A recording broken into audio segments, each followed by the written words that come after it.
So, um, a few things that I think to be serious in particular, would have a lot of fun with. Um, well, as you said, and I think I again, I think I was offering more by way of clarification, or another angle on essentially the same ideas and the same conclusions that you were. Um, Again, by and large, I think we're simpatico in this. A few interesting experiments to try. To me, this attempt at control through affirmation of generality, or implicit appeal towards generality. There's a great deal of incentivization that goes on in this power play. That you have behaviors and behavioral patterns which, at a very large scale and in general, are predictable and directable, and that's very very key. Prediction does not necessarily lend control. Should someone predictably act counter to your agenda, you can mitigate the impact of that response, but it is not necessarily circumstantially within your power to turn that person who will predictably thwart your efforts into such a way that they directly affirm them. That's not reliable. You can't count on that occurring. So prediction does not necessarily lend control. But one way that control is exerted is taking those elements of human behavior, the generalities, which are predictable, and which are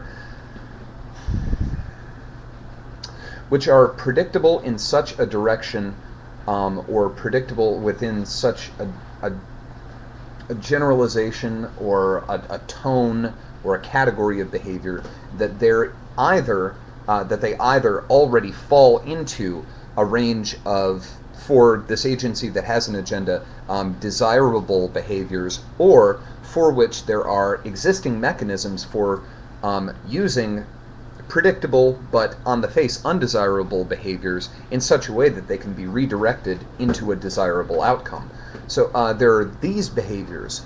You also have either predictable and predictably problematic behaviors for those with an agenda, or simply unpredictable behaviors.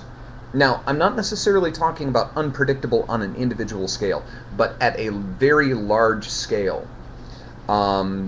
There are behaviors that you have which will not represent a statistically significant enough portion of selections made for it to be planned around, reliably redirected, so on and so forth. And if you act primarily on those, then you are essentially an uncontrolled and uncontrollable element. But for agencies or organizations with an agenda on a large scale, the concern is not for absolute control, but simply enough to get the desired outcome. And the simplest way to do this, and one of the ways that we see most commonly this used, is to encourage or incentivize acting according to those behavioral imperatives or behavioral priorities which are predictable and result in desirable outcome, or for which they already have a mechanism to redirect into a desirable outcome. And we see that we see this every time we turn on the TV. We see this every time we turn on the television. And this is where I may go into conspiracy nut theory. But I don't think it's representative of some grand conspiracy, apart from the desire of advertisers wanting to make advertisements that actually do sell products. There is a great deal of incentivization for behaving in a predictable fashion in media, especially sales-oriented media. And when we're talking about any media wherein advertising is even a consideration, um, for example, something that is supported with advertising dollars, um, that is that is the realm that we're playing in. Sales are involved, even if it is only even if the motive of say a given columnist, a given television producer, so on and so forth, is only to drive up their own sales numbers, their own market share, so that they can sell more advertising. Even there, they are in the culture of sale.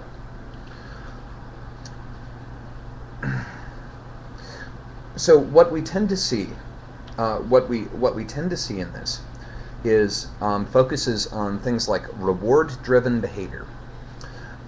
Focuses on um, emphasizing the reward for certain behaviors, and this gets it's pretty obvious in advertising itself, but it gets pretty perverse when you look at it outside the ad bracket. And I'm speaking specifically about television here. Outside the ad bracket, we see natural tendencies towards affirming this message of an incentivized generalization, of an incentivized generality. The people who act within this predictable framework are rewarded for doing so. A couple a couple of things that, and I know, again, I'm probably well into conspiracy nut territory here, and if you're concerned about my mental welfare on that behalf, on that part, then just chalk this all up to a guy who just doesn't like TV, or just is really picky about movies, or what have you. Do with it what you like, but don't worry, I only wear the tinfoil hat on Wednesdays.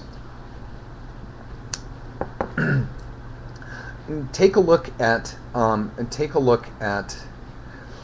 well, first thought experiment. Stop watching TV for a month, and I mean period. Not visiting friends, not no movies, no television, no radio. If you can avoid print advertisement as well, basically media fasting, just fasting off media.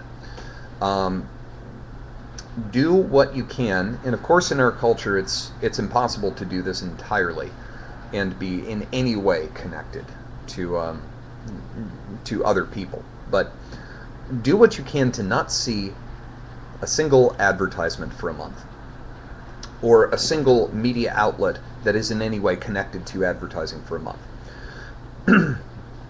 After this, sit down and watch 2 hours of television. My experience was, and generally comparing notes with other people that have done this, their experience was something of abject horror. Resensitizing to the subtext of the media produced a marked response. So that's worth doing as a thought experiment. Second is flip through a good roster of romantic comedies and ask yourself to what degree they reflect the actual socioeconomic status of the general population. Because you're going to actually, if my perusal of IMDb is any indicator, you're going to have a hard time finding a romantic comedy about a couple with a combined income less than $500,000 a year. So, anywho, rambled long enough, and plenty more to talk about. We'll get into it as we get into it.